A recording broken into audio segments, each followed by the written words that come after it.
environmental justice groups stood on the sideline. Of course, the business took a strong opposed view and it was vetoed. I have put that particular chief of staff there because some of the things, history tells us some things. You may recall that EJ Advocates had managed to convince and work with the chief of staff to include the language cumulative impacts as well as disadvantaged communities. But however, when the bill got signed, and at that podium when they wanted the environmental justice, some of the environmental justice group representatives to be present during the signing ceremony, they refused to join because market-based mechanism may be included but still there in the final version of the bill. So the person never wanted to support anything regarding these groups. So the person prevailed and the bill got vetoed, though we had the support of the secretary as well as the chairman of the Air Resources Board. But by that time we had a wide recognition of this issue across the state. And during the November election, the assembly member had become a senator, and he along with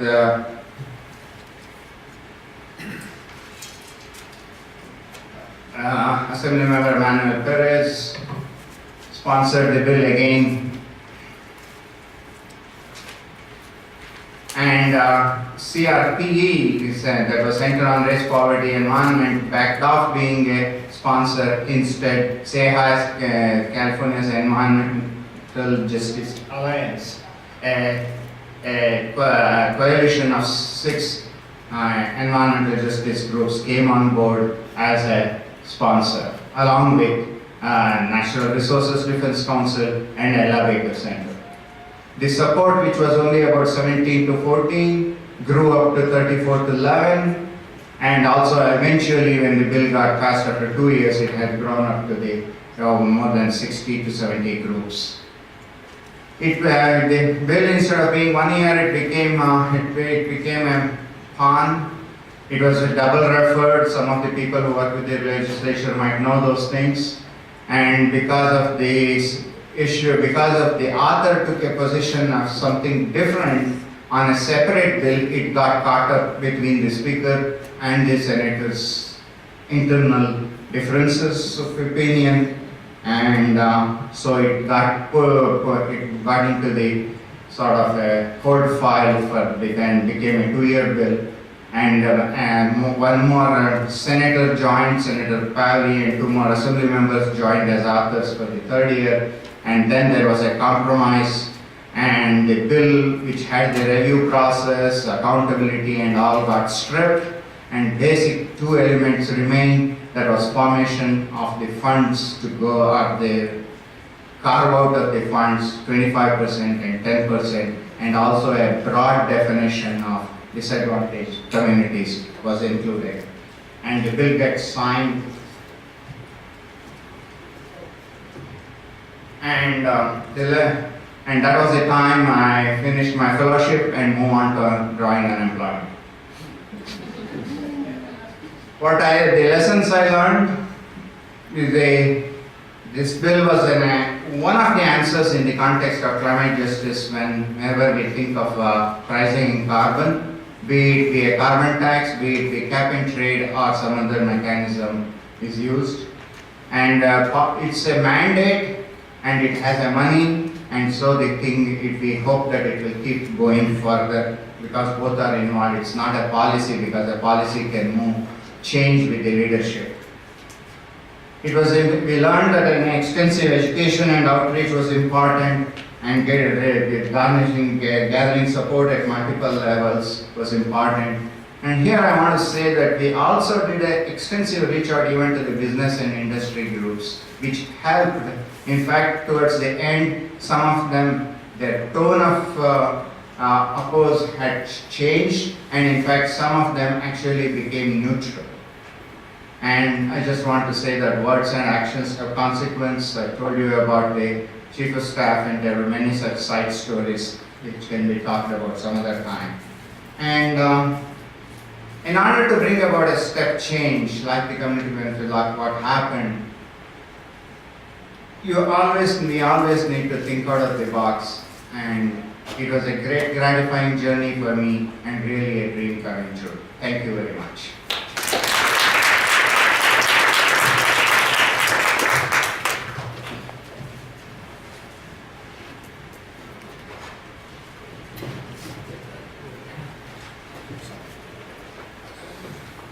My presentation, hi, I'm Arsenio Mataka. I'm the Assistant Secretary for Environmental Justice at the California EPA.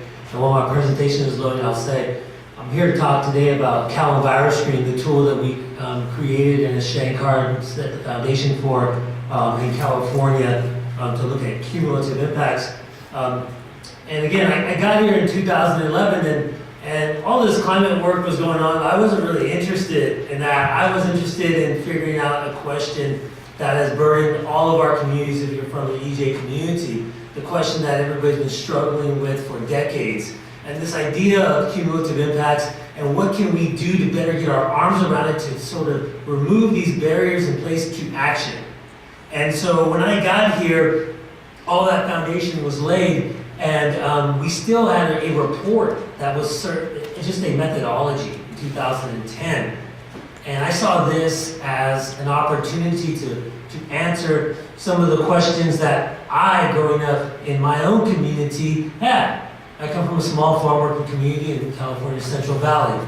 And for those of you not familiar with California Central Valley, you know, there's tremendous environmental disparities. I can only explain my own, being that, you know, to this day, our houses, you know, have to go and get bottled water. There's 2 million people that don't have clean, safe drinking water in the state of California. A large part of them are in the Central Valley region. We were home at one time. I could look out at the back of my house to the largest tire pile in the world. At one time, we were burning 40 million tires a year, a few miles away from my house. And we also had 1 of 3 trash incinerators near our community.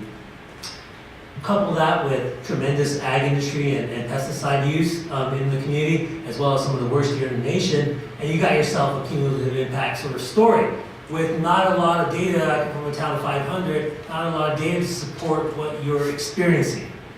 So when I got here and I saw, you know, this methodology and, you know, I saw all this, you know, work, I said, we need to get this out, and we need to get this out quickly. So my initial plan was, let's get this out in 6 months, and this is my first government job, so everybody laughed. Everybody laughed. And, you know, they said, slow down. I said, you know what, we don't need to slow down, we need to go fast.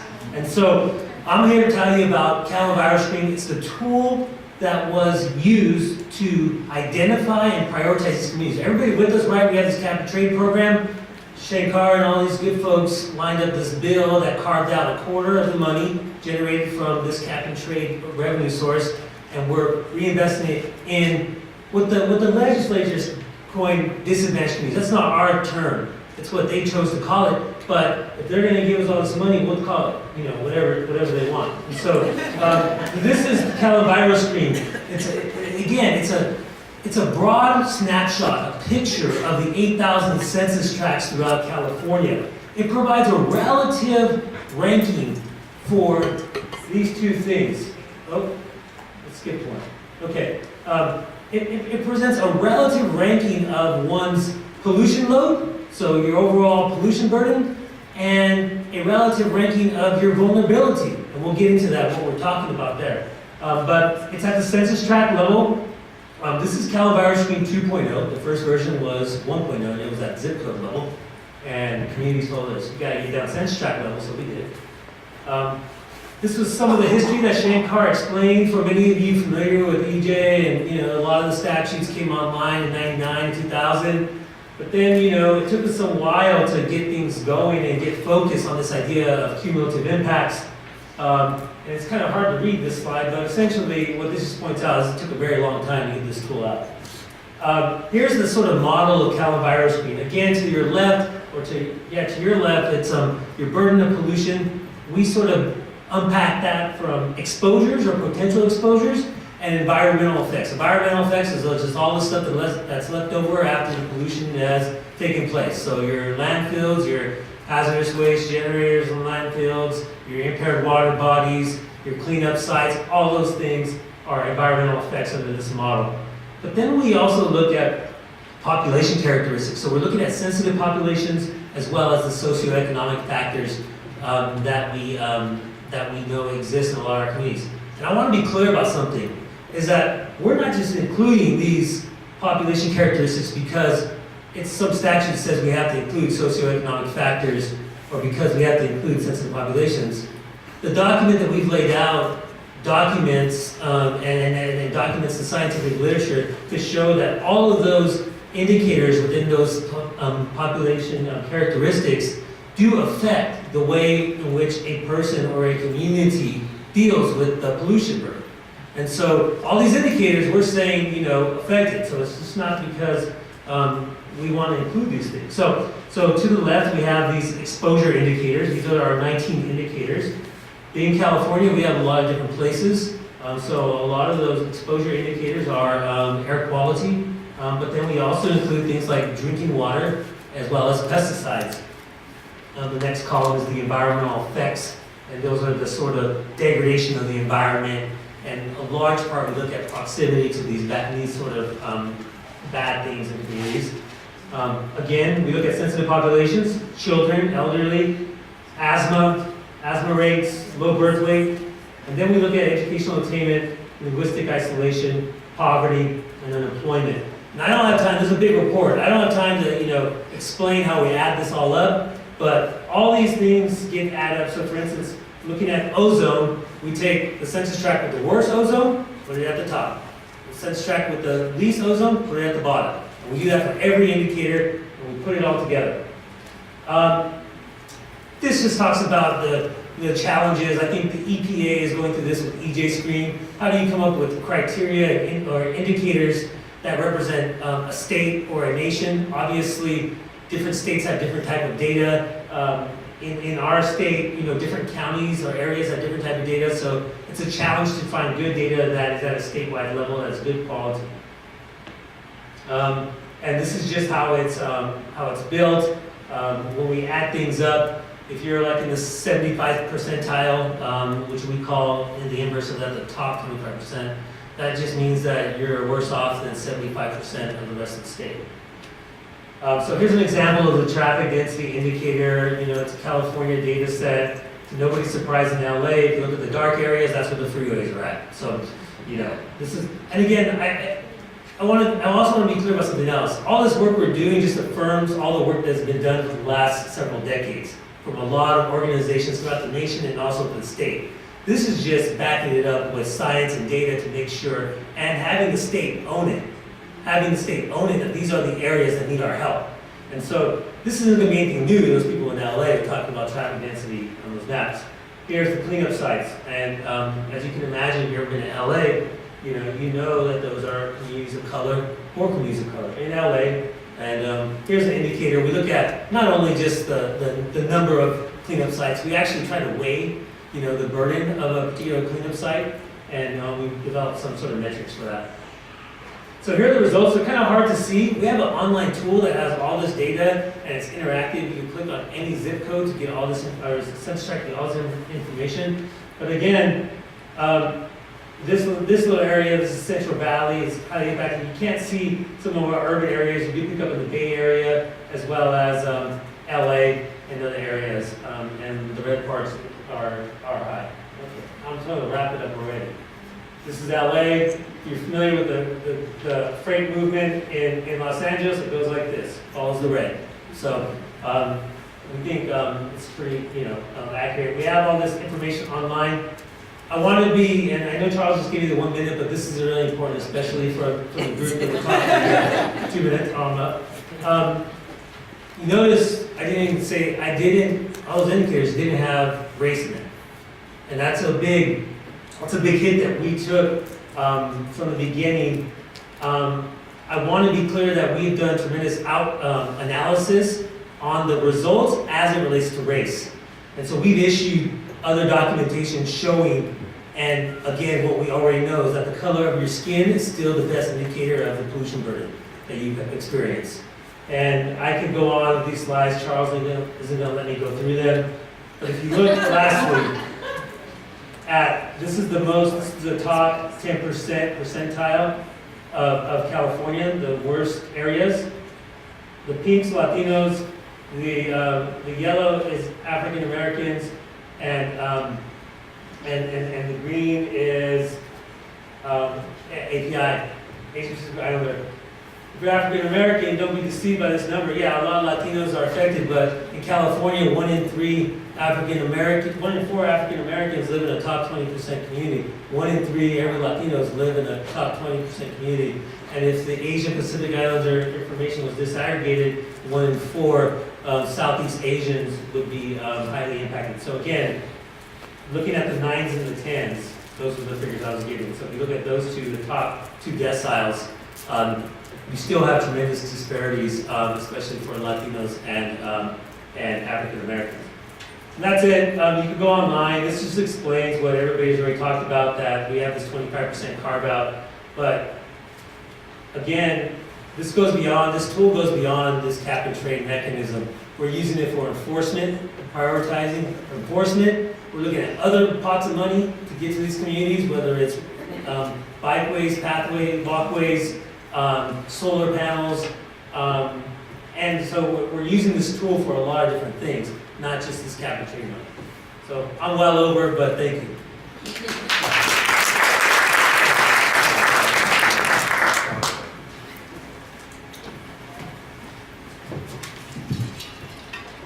Good afternoon. I'm Colleen Callahan. I'm Deputy Director of the Luskin Center for Innovation, based at the University of California, Los Angeles.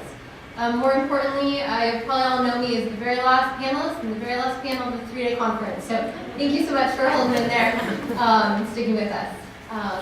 So I also want to thank the conference organizers, including EPA and especially Charles Lee for organizing this session. All right, so I'm going to go through my slides pretty quickly in respect of your timeline.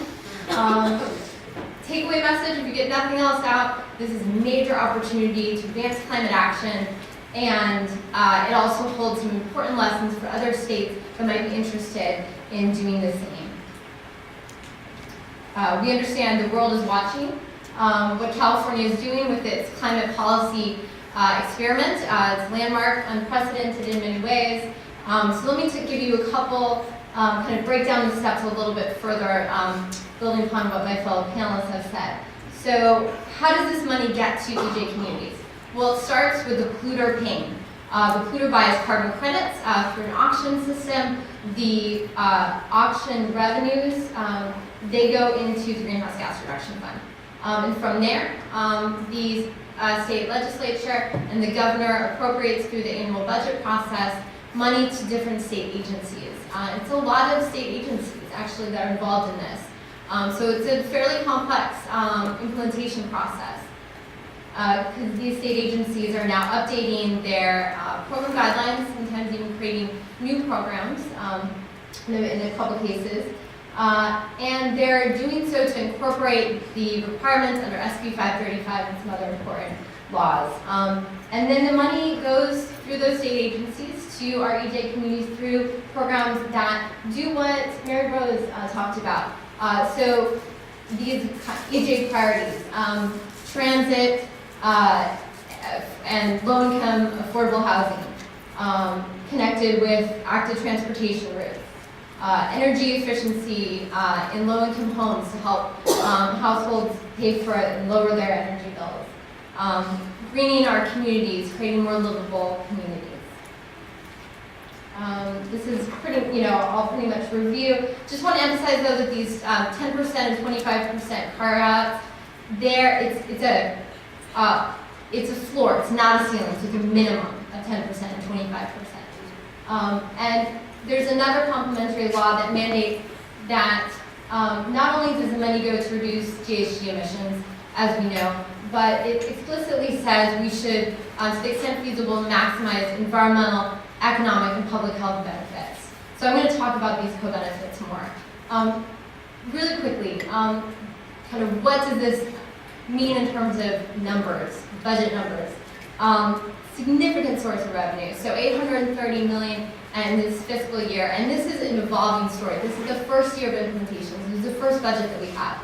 money going into those three main buckets that I referred to earlier: sustainable communities and clean transportation, energy efficiency and renewables, and community greening natural resources. That's what is going just in this year alone, specifically to EJ communities, disadvantaged communities. So these are not insignificant amounts going to communities that need the resources the most. This might be the largest source of revenue for EJ communities in a long time. But this is only the beginning. So in the past 2.5 years, the auction revenues have generated almost $1 billion, not quite $1 billion. Just in this one last auction alone, and there's quarterly auctions, we've produced $1 billion. So the amount generated is really, really increasing. And that is why our budgets can also increase.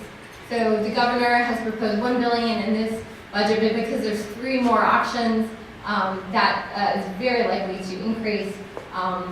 We might generate, $2.3 billion, or perhaps even more this year alone.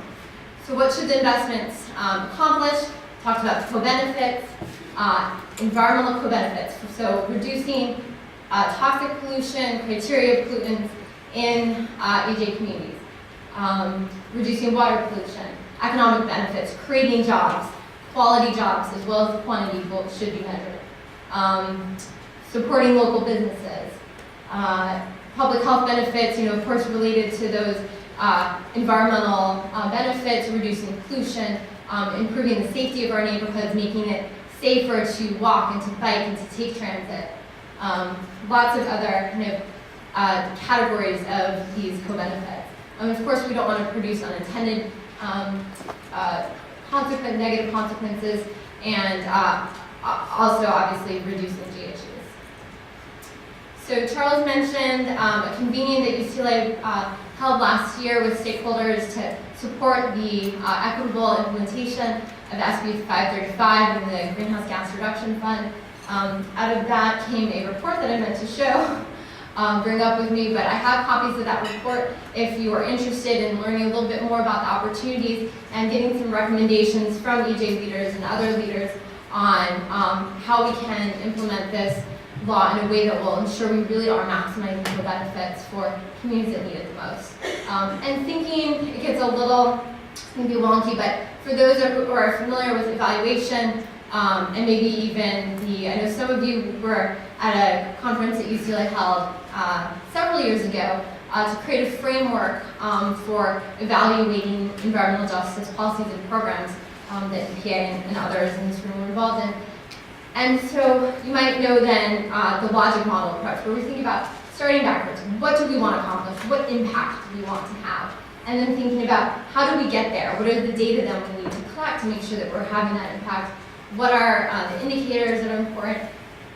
All the way to what are our goals and our principles that really drive this process? Pulling from those important laws like SB 535 to really then set the stage for what we want to measure, what we want to accomplish. And so it's really about making an impact and proving that we're having an impact, so that we can defend against any threats to really important initiatives and laws like SB 535.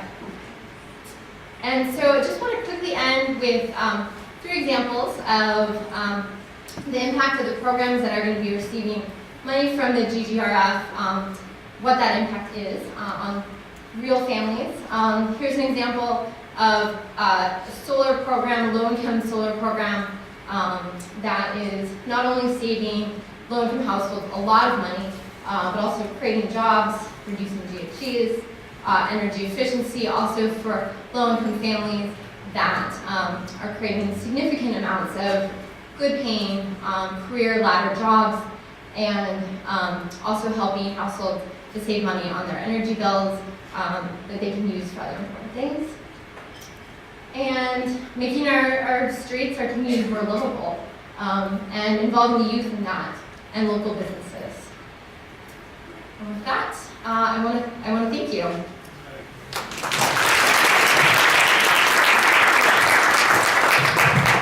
So I want to say that I want to apologize a little bit to the panelists, because when we first conceived of this panel, it was for a 90-minute session. So we are thinking about the other ways in which we can kind of do more sessions around this, and I'll talk to that at the very end. So let me open it up for questions. 2 questions, 2 minutes, 2 people. 222.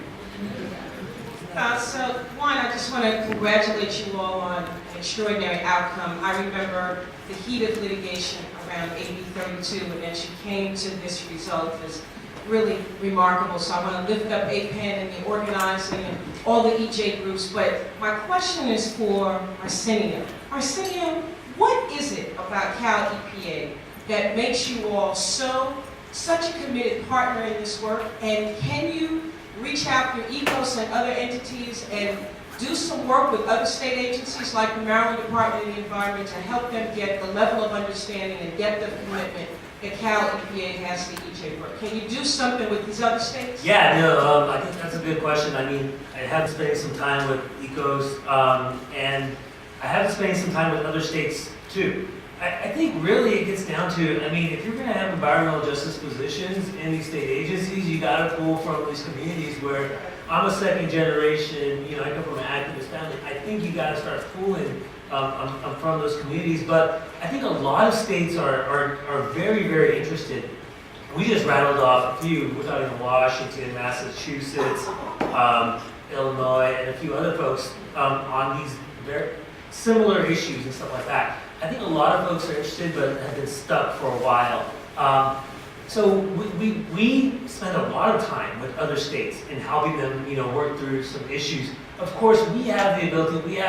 Look, anything that passes right now in California with the environment, it's going to be with the equity lens. We have people in leadership now that aren't going to take it anymore.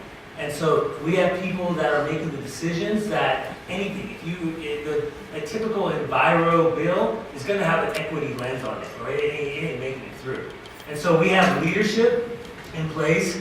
We have this, you know, a group of people that are now in government that I think come from these communities that really care. So I think we're in a great position to take it even further. But we do spend a lot of time with other states talking about CalVirus being cumulative impacts, about prioritizing enforcement, targeting enforcement initiatives. If you know them and they want some help with a particular issue, you know, we're open to that. But I don't want to talk about like in general, you know, I don't want to talk about how to do public participation. I mean, public participation is important and those processes are important, but let's get down to it. Let's figure out a precise thing you want to work on. We'll help you out. Excellent. Congratulations to you. This question is also for Arsenio. What is California doing in studying and investigating the needs of the cumulative impact on the tribal communities? Since California has the largest number of tribal governors and the largest Indian population. Yeah, a few things. One, we recognize that, again, with this cumulative impacts tool, we are looking at pollution burden. We recognize, and we've been working with our Tribal Advisory Committee on the fact that there are certain elements of this tool that need to better incorporate some of the pollution burdens that tribes are facing. I think we pick up a lot of the socioeconomic stuff, but as it relates to, let's just use, for instance, pesticides, right? Like right now, we only use agricultural pesticides. We're not picking up all the Forest Service is here, please let me know about. But we're not picking up all the pesticides used by the Forest Service. That may impact more tribes than these other areas. But for the bottom line, I mean, so we are looking at, you know, the mining operations and folding that in. So we're looking to better include, you know, impacts that tribes and have in California. But it remains a work in progress. And I'll be honest, you know, at the end of the day, some of the tribes in the Central Valley live in, you know, areas that have very serious air pollution, but a lot of our northern tribes have pretty decent air. And so the cumulative impacts tool that I just went through, the bottom line, and we made this a strategic move on this, is we're going to score it. And there are going to be people that are showing up in the red, and those people that are showing up not showing up in the red. And so some of our northern tribes, we recognize the single impacts, they're real impacts, but at a cumulative level, they're not showing up as high in the